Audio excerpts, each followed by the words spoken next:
Golf Central on YouTube, brought to you by the Chrome Soft Golf Ball from Callaway.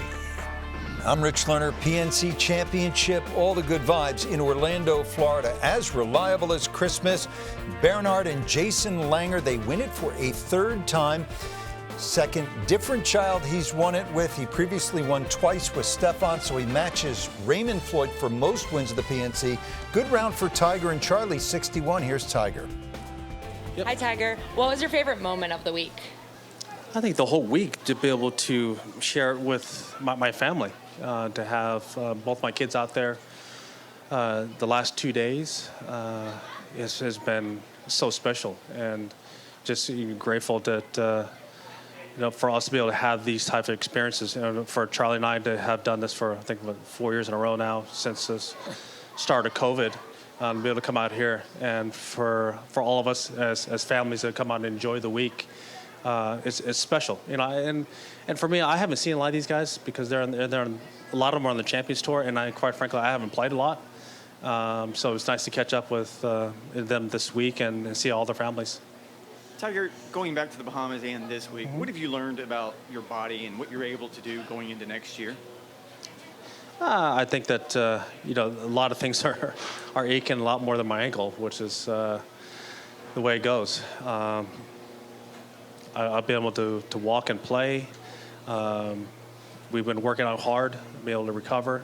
We've been training every day, which is great, and it's been nice to knock off a lot of the rust and some of the doubt that I've had, because quite frankly, I haven't hit a shot that counted in a long time. So having to post a score and hit shots on the right number and hit shots with consequence, it's been nice. Tiger, it's a fun event, but it's certainly challenging conditions today with the wind. Oh, yeah. What does that do for you and tell you as far as where you are? Well, it's you had to hit a lot of different shots, but at the end of the day, it's a scramble. Yeah. So, we get a ball in hand and be able to tee the ball up, and so this would have been a very different day if we had to play the ball down or we couldn't tee it up, put the ball in hand. I would say we hit a lot of the little nifty little shots like a 10 or some of the iron shots I've hit, pin high, just because we had ball in hand. But the fact that I was able to hit the shots both ways, which was nice. And what's the emotion out of you or reaction to watching the chip in on 9 with Charlie? What's that like? Yeah, it was neat because I was on the car earlier. I was on the high side, so I got a chance to see it from about 10, 12 feet out, and it looked great from where I was. And to see his reaction could happen right in front of me. He went right in front of me. He got excited, and I looked over at Strix, and he was shaking his head up. It was great. And then on top of that, to see Izzy almost hold it, right on top of him. It was a great family atmosphere at that one little hole. Tiger, didn't really ask this, but yesterday meant to. After the Bahamas, what was your recovery like, and how did it compare to, say, after Riviera last year, which would have been really the last time it would have been similar? Very different. I mean, Riv, my ankle was not very good at that time, and the recovery was a lot more difficult. But we've been training every day. So right after the Bahamas, we're in the gym on Monday. So we've been going after it. Was it encouraging in any way? Were you concerned or maybe thinking, kind of curious to see how it would be? The ankle was fine. The ankle was fine because it's now fused, but other parts were definitely aching. But the fact that we were able to train right away and get after it and start hitting balls, it was encouraging. Tiger, I had two things on the schedule for next year, not yours, but the tours and what you guys have done for the next however many years. How close to the finished product do you think that is, in terms of the signature events, in terms of the top 70, 50, 30, the whole system that's been put in place coming out of Delaware? How close do you think to the finished product that for 24 we're pretty sound, and obviously I think we're going to make some possible adjustments probably end of the year, how things shake out. But as far as the schedule for next year, we're lockstep. As far as some of the points things, we'll see how that shakes out. Okay. Little things. And granted, that happens each and every year. Yeah. Okay.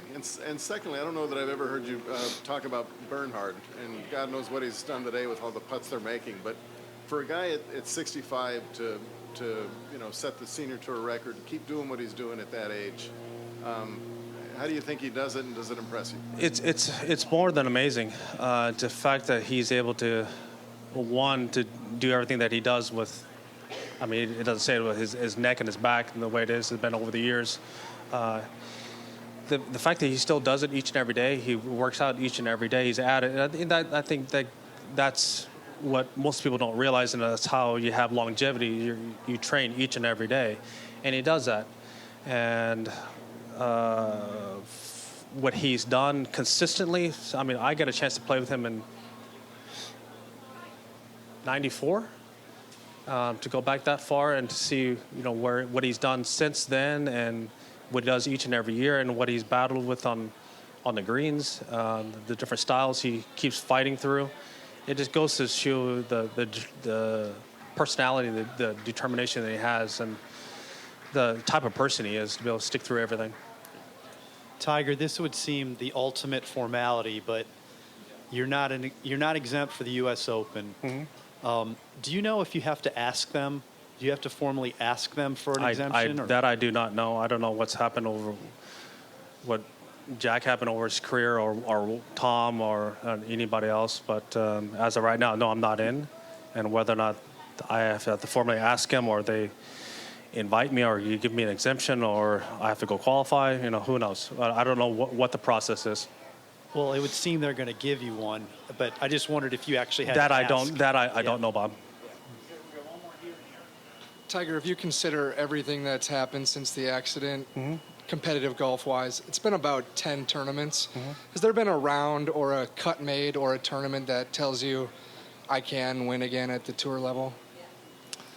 Well, I think that if given the fact that if I'm able to practice and do the things that I know I can do and prepare, I know that I can still do it. I can still hit the golf ball. It's just a matter of prepping and get enough reps in and get enough work in, and being right physically, and the endurance capability of it. I mean, I haven't had the leg good enough where I've been able to compete and play a lot of rounds.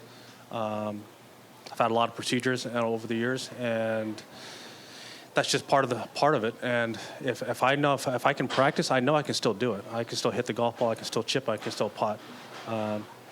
Granted, it's also putting it all together for 72 holes, and that's the challenge, the challenging part of it. But back to the 94 longer thing, what was that encounter? What was that? I played with him in the Johnny Walker in Thailand. Okay. And I think I played with him either on Saturday or Sunday.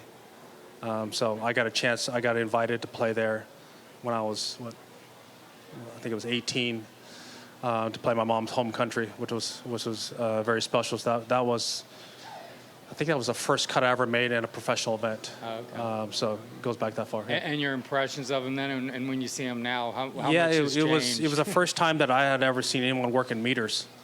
So that was different for me, because I grew up in Southern California. I was only 18, so I hadn't played a whole lot, and everyone is over here in yards.